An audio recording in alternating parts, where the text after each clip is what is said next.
Hello everyone, welcome to the video of today. This is Beyond the Truth. Today we are going to be talking about, were the Inca communists? You probably clicked on this video because you happened to see the thumbnail and thought to yourself, wait, what? Now that can't be right. There's like 400-year difference between the communists and the Incas, which is not true in itself, because unlike what you think, that communism started in 1917, you are wrong. The French were the original communists when they revolted and created the Paris Commune, and they called themselves communards. And that was a full 100 years before the Russians got the idea. But bear with me, there is a point coming, or at least I'm gonna try and make one. We don't really know much about how Inca society was organized. The Spanish were much more interested in grabbing the gold and not so much in writing down all the caveats of Inca life. Luckily, there are still descendants of those Incas and of other tribes that were part of the Inca world, so we can have a bit of an insight in the things that we are looking at today. The Spanish, apart from the gold, had a massive hard-on for Christianity and bringing salvation to the poor savages. Bullshit. Back to the point. When I look at all the Inca settlements that have remained, either complete or just foundations, one thing is clear. They are unlike all ruins that we have in Europe from that time or from any other time. Rich neighborhoods or rich houses are nowhere to be found.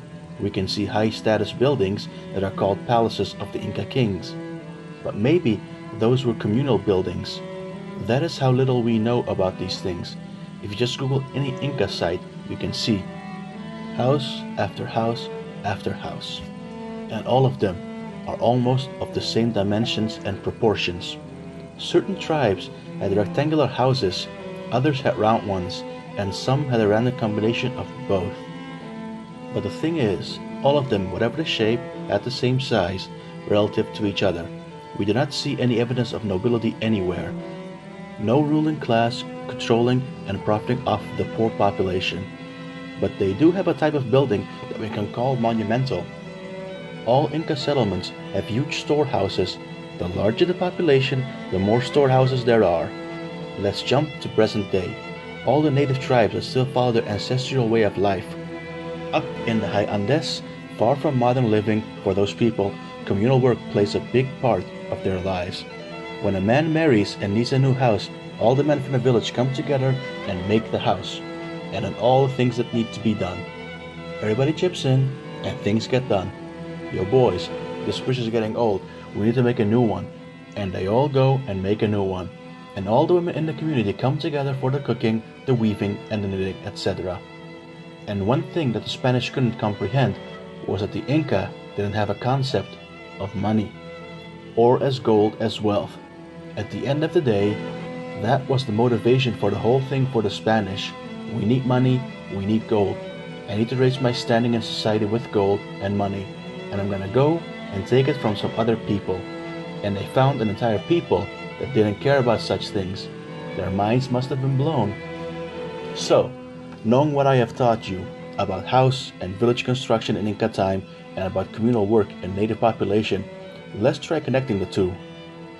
How could an empire even function without nobility or without money even? That is weird. And furthermore, you have people all willing to do communal work for free?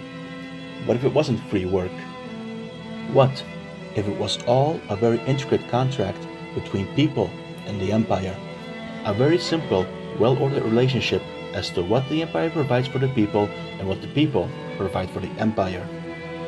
The empire needs a road network to provide goods for its people and to collect taxes and tributes, and people need the same road network to receive said goods. There is nothing written on this, so all we can do is guess as how it all worked.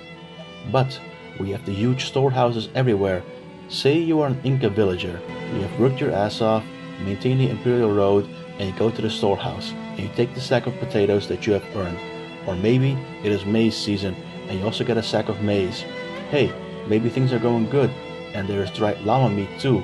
Or maybe you would have the woman from the village making ponchos and hats and stuff like that, and all that would be taken to the storehouse of a village that were llama herders, and in exchange for the clothes, those villagers would send over the dried meat and it could be done like that for all products and necessities.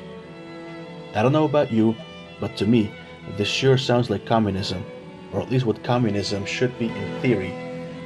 And of course, if it looks like a communist, if it sounds like a communist, if it dances like a communist, you know, communist. I am very curious to hear what you guys think about all of this. How would you connect all the things that I have thrown at you here? What do you think that the Inca society was like? Thank you for your attention. It means the world to us. Catch you in the next one.